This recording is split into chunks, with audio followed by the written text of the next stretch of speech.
கள்ளக்குறிச்சி மாவட்டம் சின்னசேலம் அருகே கவனக்குறைவாக சாலை வளைவில் திரும்ப முயன்றவர் மீது அதிவேகமாக வந்த கார் மோதிய சிசிடிவி காட்சி வெளியாகியுள்ளது. 42 வயதான வேலு என்ற அந்த நபர் கார் மோதிய வேகத்தில் தூக்கி வீசப்பட்டு சம்பவ இடத்திலேயே உயிரிழந்தார்.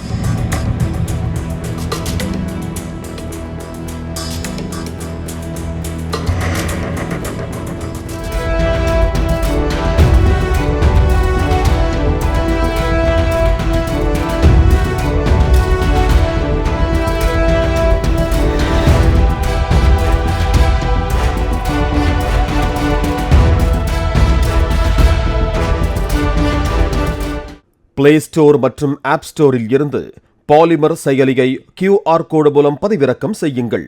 செய்திகளை உடனுக்குடன் பெறுங்கள்.